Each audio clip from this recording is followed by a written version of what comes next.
Hi guys, welcome to skills by study IQ. Friends, आज हम चर्चा करेंगे पेटीएम के बारे में। जी हाँ, यह स्टॉक एक ऐसा स्टॉक है जिसने अपने इन्वेस्टर्स को खून के आंसू रुलाया है और अभी यह चर्चा में बना हुआ है। तो क्या है सारा मामला, क्यों है चर्चा में और क्यों हमारे लिए है ज़रूरी होगा, वह देखते हैं। लेकिन उससे पहले हमें जानना होगा इसके हिस्ट्री के बारे में। तो विजय शेखर शर्मा ने 197 कम्युनिकेशन प्राइवेट लिमिटेड के नाम से इसको स्टैब्लिश किया था 2000 के टाइम में। और कंपनी ने जिस तरीके से अपने बिजनेस को ग्रो कराया, बहुत ही फेमस स्टार्टअप बना देश का है। इसने 2010 में अपना नाम फिर से चेंज किया, 197 कम्युनिकेशन लिमिटेड हुई।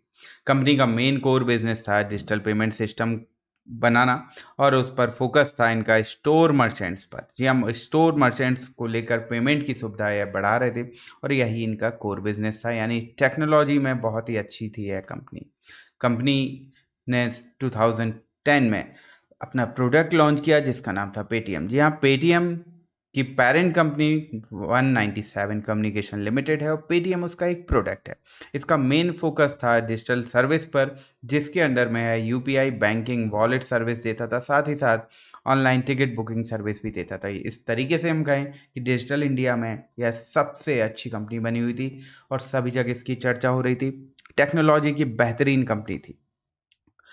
जिस तरीके से इसका बिजनेस था, इस पर लोगों का भरोसा बढ़ा और साथ ही साथ इसका user base year on year grow करता जा रहा था। इससे बहुत सारे मर्चेंट्स जुड़ रहे थे और जिससे इसका बिजनेस बढ़ रहा था। शुरुआती दौर में कुछ लॉस से देखने के साथ साथ इसका रेवेन्यू भी ग्रो हो रहा था और फिर ड्रास्टिकली इसके रेवेन्यू में चेंज आता है।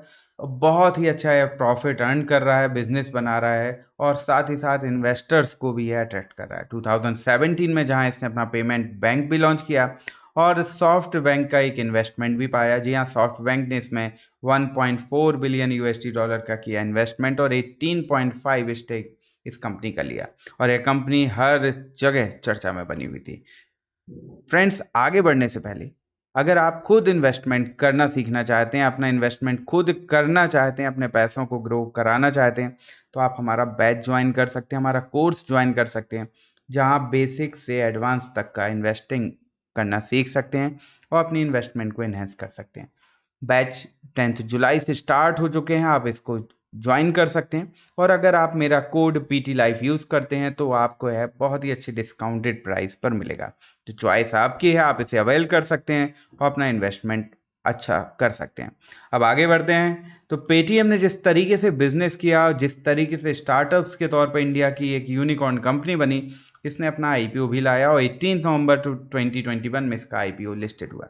आईपीओ उस वक्त देश का सबसे बड़ा आईपीओ था, हर जगह इसकी चर्चा थी। 18,300 करोड़ के इशू साइज के साथ आईपीओ आया था।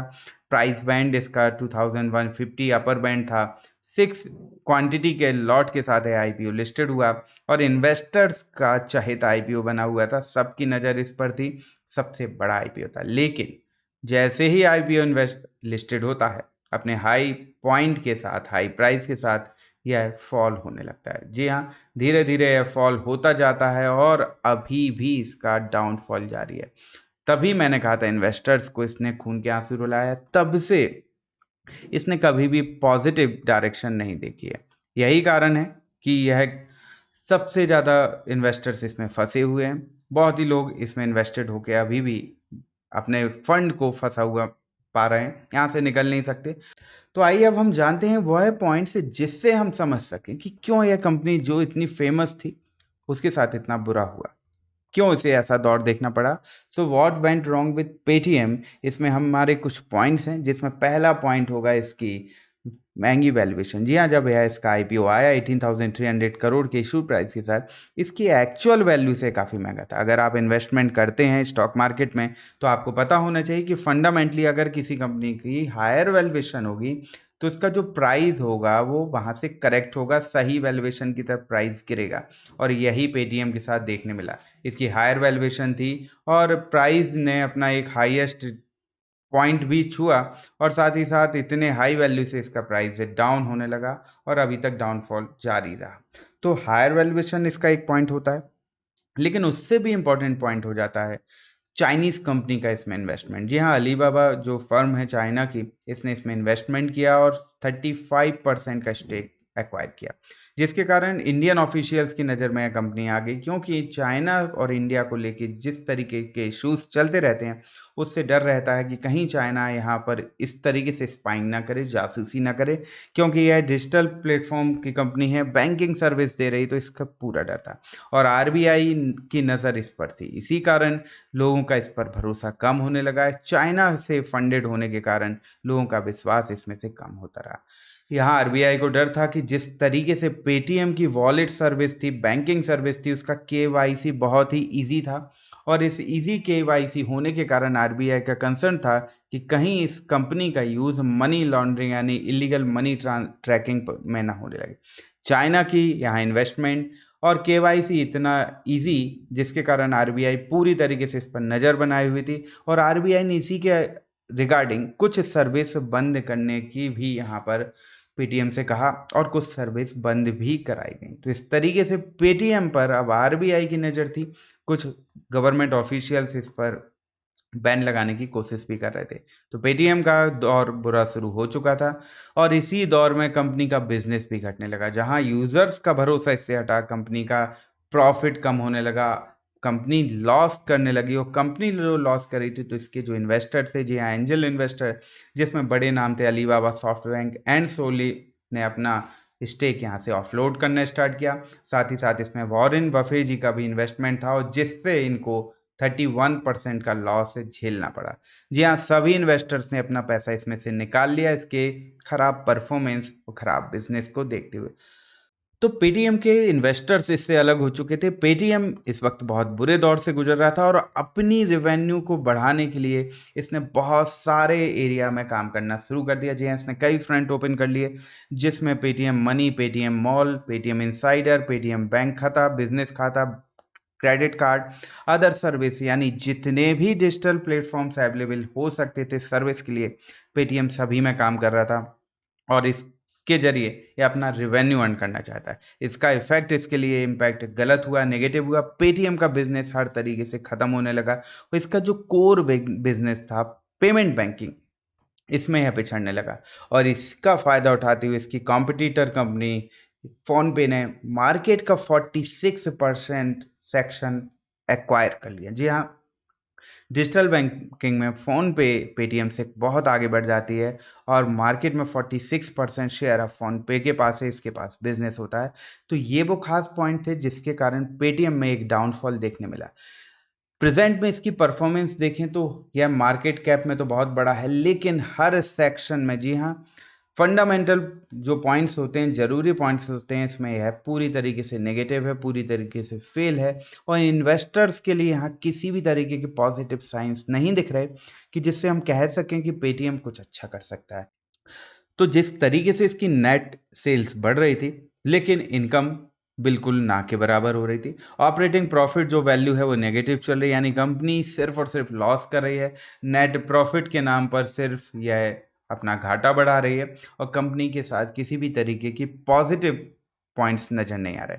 जहाँ तक बात करें इसके होल्डिंग की, इन्वेस्टर्स होल्डिंग की, तो सबसे नेगेटिव बात है इसके प्रमोटर्स ने ही इसका साथ छोड़ दिया। जी हाँ, इस वक्त 0% प्रमोटर होल्डिंग है। जो भी स्टॉक मार्केट में अवेलेबल है वो म्यूचुअल फंड, एफआईज और पब्लिक के पास है। जी हाँ, म्यूचुअल फंड ने रिसेंटली इसमें अभी स्टेक बढ़ाया और यही कारण है कि यह चर्चा में बना हुआ है इसके प्राइस को लेकर। लेकिन जिस तरीके से प्रमोटर्स ने इसका साथ जो छोड़ा है, उससे लग रहा है कि कंपनी का फ्यूचर कुछ खास अच्छा अभी तो नहीं हो सकता, लेकिन फिर भी यह चर्चा में बनी हुई है। उसके कुछ पॉइंट्स हैं। रिसेंटली जो इसके फाउंडर विजय शेखर शर्मा जी थे, उन्होंने एक इवेंट में खुद कहा है कि कंपनी के साथ जो भी गलतियां हुई, कंपनी ने जो भी गलतियां की, उनको सुधारा जा चुका है और अब कंपनी फिर से उठ खड़े होने के लिए तैयार है, बहुत अच्छे से ये डट के सामना करने के लिए तैयार है। उनकी बॉडी लैंग्वेज और स्टेटमेंट को देखते हुए एक्सपर्ट्स की नज़र में लगता है कि यह कंपनी फिर से ज़ीरो से स्टार्ट कर सकती है, बहुत अच्छा बिजनेस फिर से बनाने की कोशिश कर सकती है। साथ ही साथ जिस तरीके की खबरें हैं कि इसको अभी 60 लाख डॉलर के इन्वेस्टमेंट की जो इसका रुका हुआ था गवर्नमेंट की नज़र में, उसको गवर्नमेंट से मंजूरी मिल चुकी है, पैनल से इसको एक यहाँ पर परमिशन मिली हुई है। और अगर ऐसा होता है तो इसके लिए अच्छी खबर है। साथ ही साथ म्यूचुअल फंड इसमें स्टेक बढ़ा रहा है, म्यूचुअल फंड इसमें अपना स्टेक बढ़ा रहा है। इसका मतलब कहीं ना कहीं एक्सपर्ट्स को भी लग रहा है कि यह कंपनी अब अपना रिवर्स डायरेक्शन स्टार्ट कर सकती है, एक रिवर्सल आ सकता है।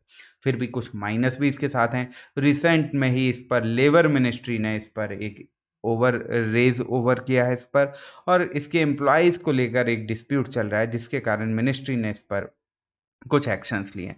तो ये इसके साथ प्लस माइनस चल रहा है। फिर भी पेटीएम चर्चा में बना हुआ है। इन्वेस्टर्स को आशा है कि एक दिन आएगा यह फिर से प्रॉफिट बनाएगी और उनको प्रॉफिट बना के देगी। अब हमें यहाँ क्या करना है, जिस तरीके से इसका फंडामेंटल दिखता है उसका अभी लॉन्ग टर्म इन्वेस्टमेंट का नज़रिया तो नहीं, लेकिन अगर हम टेक्निकल के बेस पर समझें तो जहाँ से इसका प्राइस फॉल हुआ है और प्राइस एक लेवल पर आके अब कंसोलिडेट हो रहा है। जी हाँ, टेक्निकल के टर्म में अगर प्राइस कंसोलिडेट होता है तो यहाँ रिवर्सल के साइन हो सकते हैं, और प्राइस बना रहा है हायर हाई है। इसका मंथली चार्ट है, मंथली के बेस पर एक हायर हाई बन रहा है और एक रेंज फॉर्म हो रही है। डेली पर देखें तो हायर हाई आप देख सकते हैं आसान यहाँ नज़र आ रहे हैं, और हायर हाई बनने का मतलब है यहाँ पर आप अप ट्रेंड भी बन सकता है। जी हाँ, इसका मतलब कहीं नहीं कि मेरा रिकमेंडेशन है इसके प्राइस को लेकर, इसके बाय को लेकर। अभी भी कंपनी पूरी तरीके से रिस्की है। किसी भी स्टॉक में इन्वेस्टमेंट करने से पहले आपको उसकी स्टडी करनी चाहिए, उसके लिए आपको मार्केट सीखना चाहिए। बस मैं यहाँ टेक्निकल नॉलेज शेयर कर रहा हूँ कि जिस तरीके से इसका टेक्निकल दिख रहा है, प्राइस में मूवमेंट दिख रहे हैं, जो प्लस खबर मार्केट में आ रही है उसका इफेक्ट, उसका रिफ्लेक्शन यहाँ दिख रहा है। अब आगे क्या होगा ये तो बाद में ही पता चलेगा, लेकिन पॉसिबल है कि यह अभी कुछ दिन हायर वैल्यूज़ ले, कुछ प्राइस अप जाए और यहाँ कुछ आपको एक्शन देखते हुए मिलते।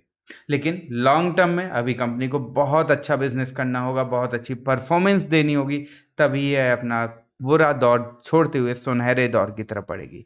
सो फ्रेंड्स, यह तो पेटीएम के बारे में जानकारी। क्या हो सकता है, क्या चर्चा हो सकती है, यह तो भविष्य ही बताएगा, लेकिन मैं आशा करता हूँ कि आपको इससे बहुत सारी नॉलेज मिली होगी, बहुत सारी जानकारी मिली होगी, और ऐसे ही जानकारी से भरे इन्फॉर्मेटिव वीडियोस हम आपके लिए आगे भी लाते रहेंगे। तब तक के लिए thank you and good bye.